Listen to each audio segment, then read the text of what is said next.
Our lead story today is impeach Joe Biden, my time Biden. Now, y'all call him President Biden. Impeach him. Impeach Joe Biden. Impeach Joe Biden. Impeach Joe Biden. And while you're doing it, make sure you impeach Lord Austin. Make sure you impeach the big defense general, Lord Austin. Impeach the two of them. Lord Austin needs to be impeached. Lord Austin and Joe, impeach Joe Biden and Lord Austin. You ask why?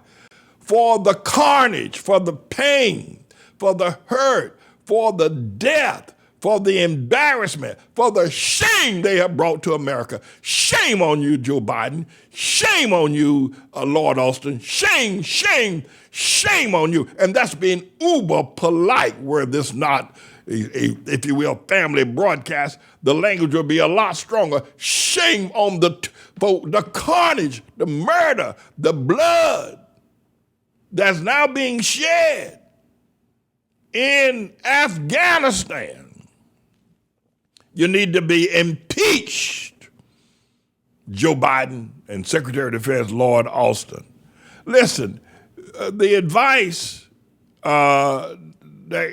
that was given to Joe Biden, my time Biden, to get out of Afghanistan, the way they were getting out of there, was given by Lord Austin. He's the one that is the architect of this debacle. Now, they don't want to tell you that because he's a Hamite, but he's the one that gave the advice, just get out without getting the Americans in Afghanistan out, or getting the people that aided America in the Afghan war over the past 20 years, get them out first. It was this boy, Lord Austin, that gave that asinine, insane, ridiculous, heartless advice to Joe old-time Biden, my time Biden, to get out quickly, to pull the troops out before getting the people out. What the hell what kind of advice was that anyway? Take the troops out before you bring the people out? I mean, it's like saying, Lord Austin, haven't you heard that the captain is the last one to abandon the ship? Hey, Lord Austin. Hey, boy, haven't you heard? The captain's the last one. You get the women and children off the ship first, then the captain and the crew. Lord Austin gave Joe Biden, my time, the order to take the troops out and let the women and children and Americans root little pig or die. Get out the best way they can. And you have seen hell and hellman, if you will, if you in Afghanistan. Province, Hellman Province. You've seen hell and Hellman Province. Lord Austin advised Joe Biden, my time, to take the troops out and leave the women and children and the Americans and those that hated America to fend for themselves. Impeach Lord Austin. Never seen anything like it. You know, at the time that the troops were leaving, the last 2,000, 2,500 troops, there were still over 100,000 Americans and Afghanis who helped over the past 20 years with the fighting that were left. I mean, this don't make no sense to nobody. To take the soldiers out, to take the troops out before you get the people out? I mean, come on, America, wake the hell up.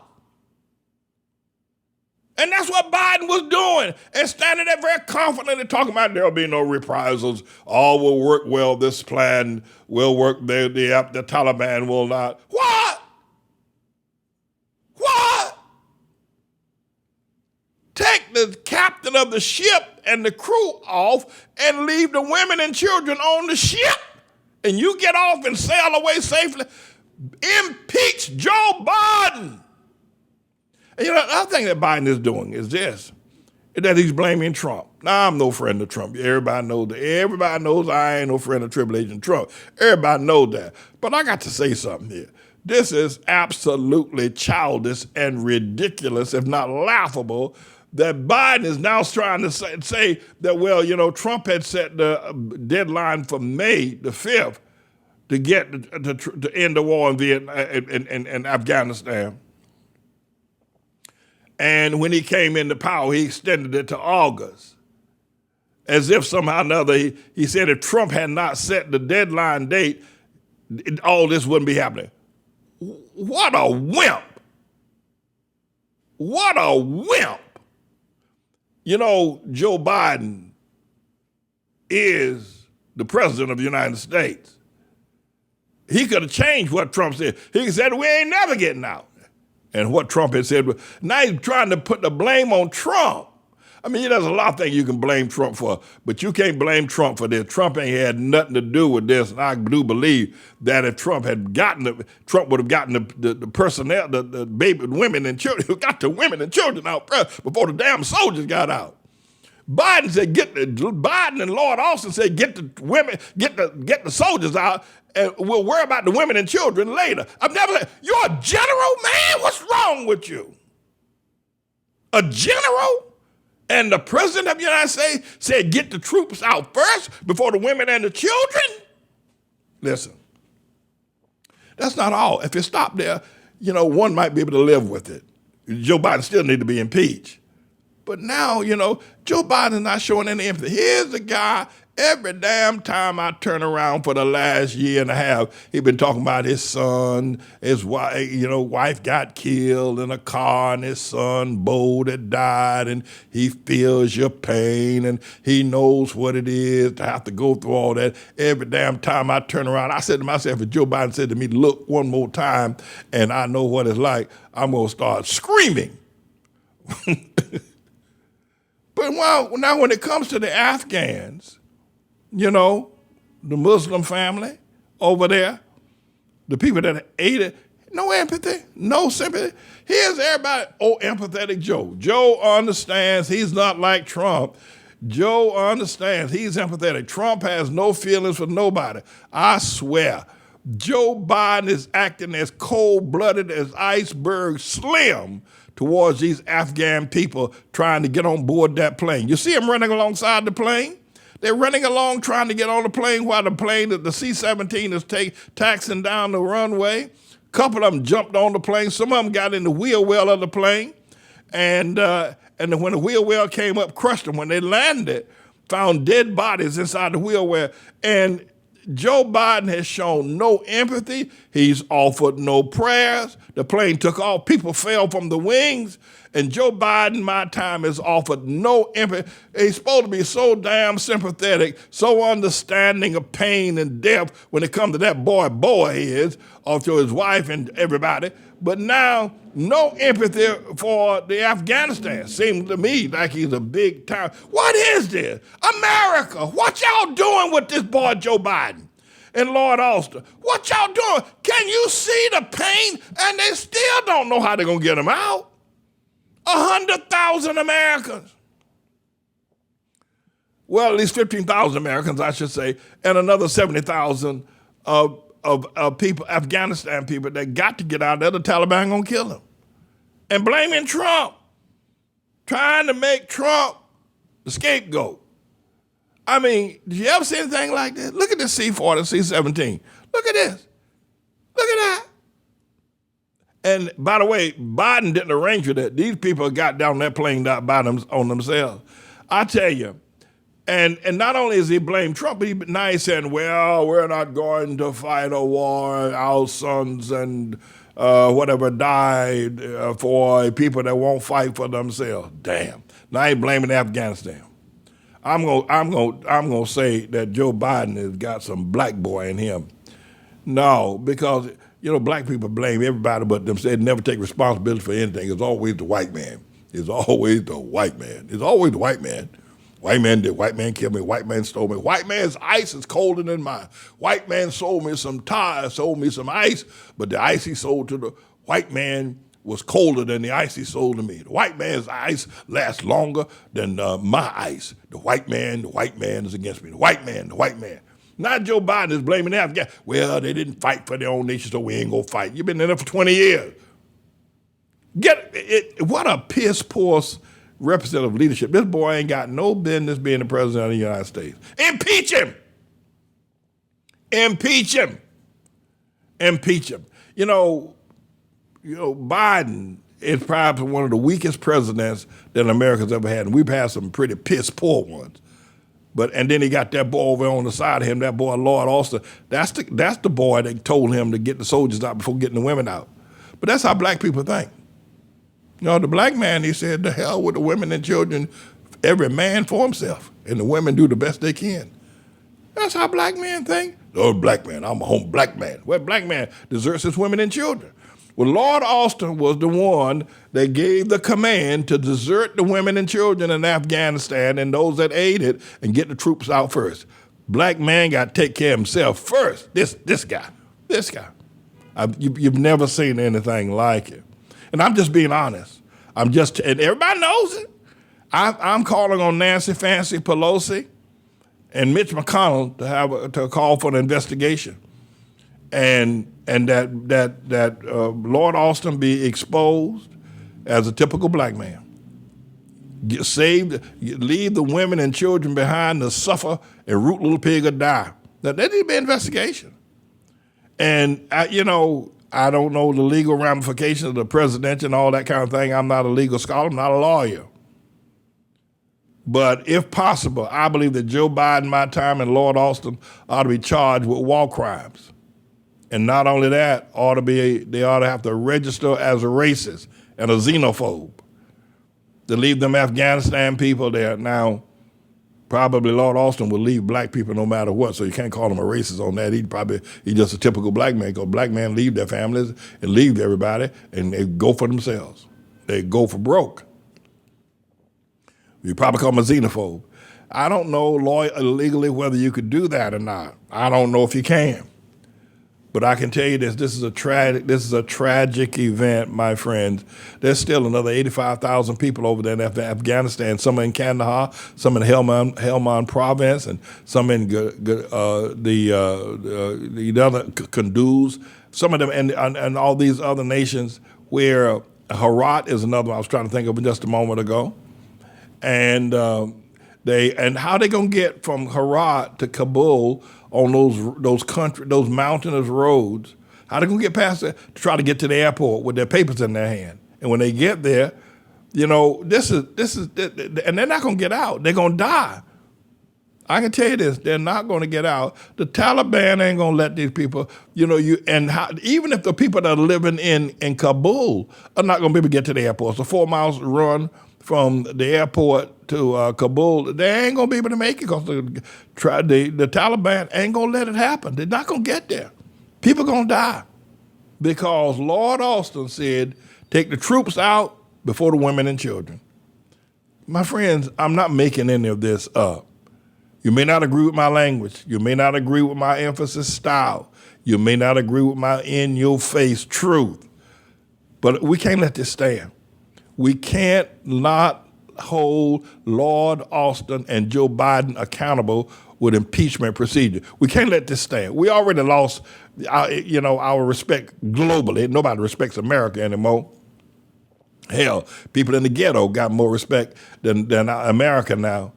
But the least we can do, we cannot, now you listen to me very carefully, we cannot let this go. We can't let Lord Austin and Joe Biden, my time Biden, not be held accountable. And I'm calling on Nancy Pelosi and Mitch McConnell to call for an impeachment, to bring Congress back and to start impeachment procedures right this moment.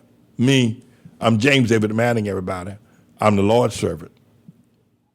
I want to ask you to come up close for just 1 second.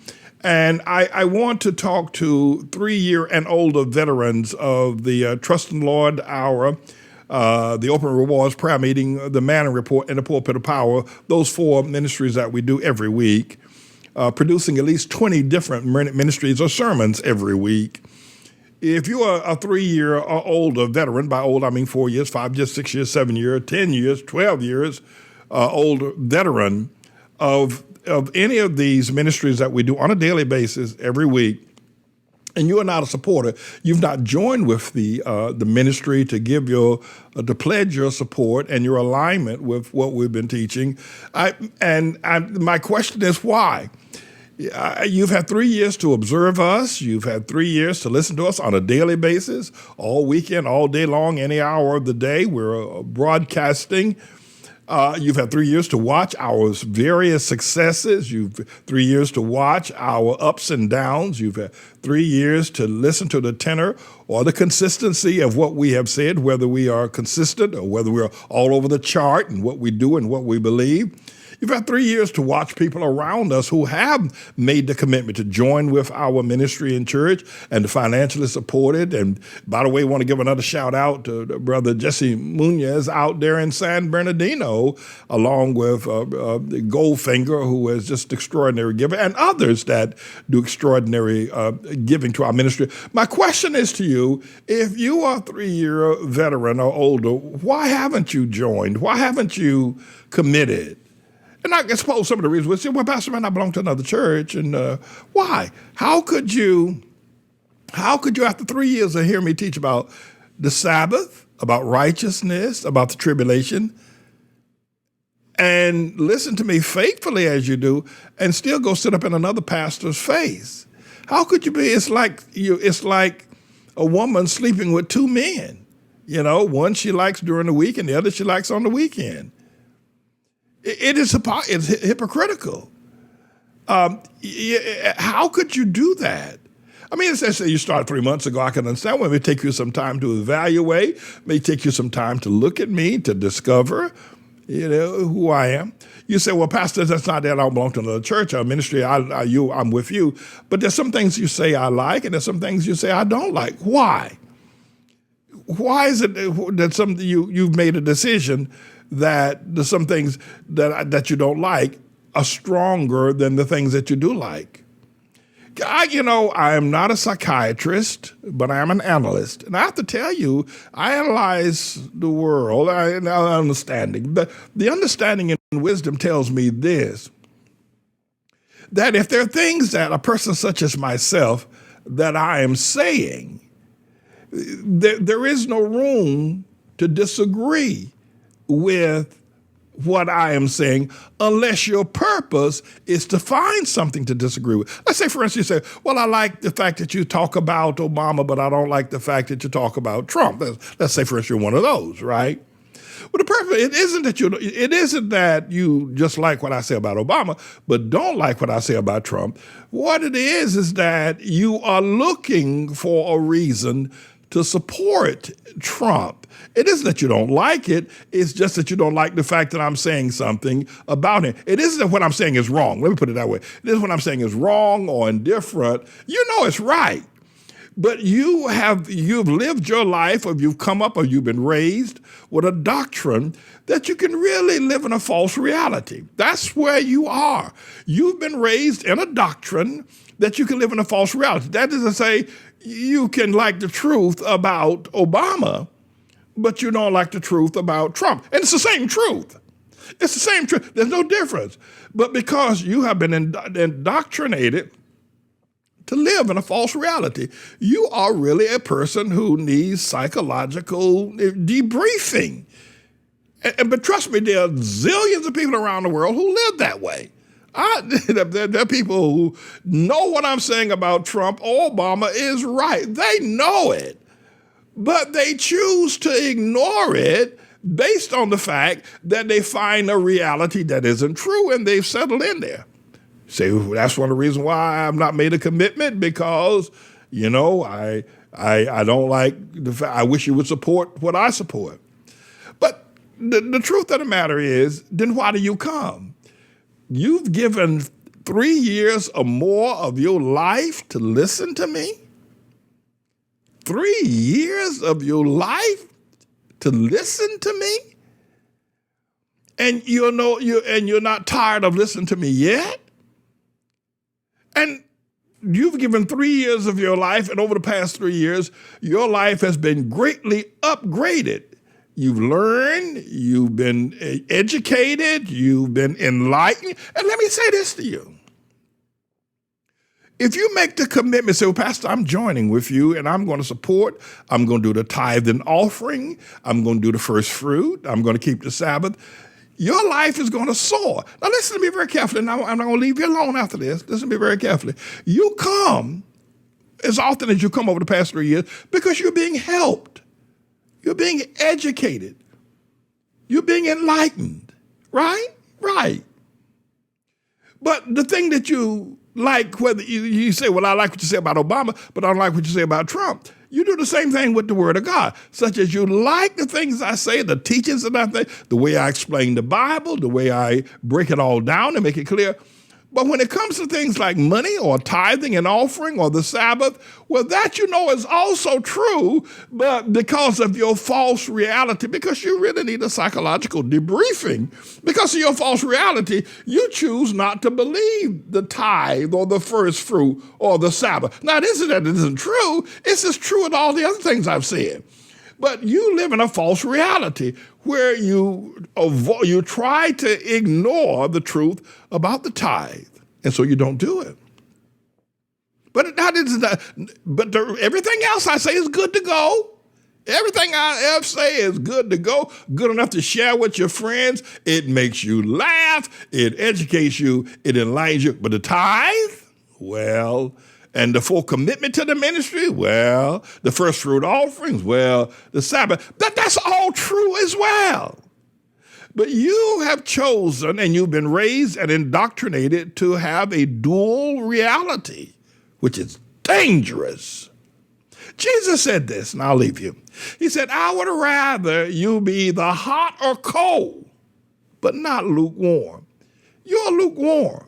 You have a dual reality. He said, if you're lukewarm, I'll spit you out of my mouth. I would rather you be completely stomped down against Pastor Manny, trying to take him down. Be fully against him. Be against him with all of your strength. Or be fully for him with all of your strength. But don't be in the middle, somewhere lukewarm. You're better than to be spit out of the mouth of Jesus if you're lukewarm. So what's it going to be? You're going to make the commitment and grow and be even better blessed, or you're going to continue to walk in the lukewarm spit of the mouth of the Savior. I'm James David Manning, everybody. I'm the Lord's servant.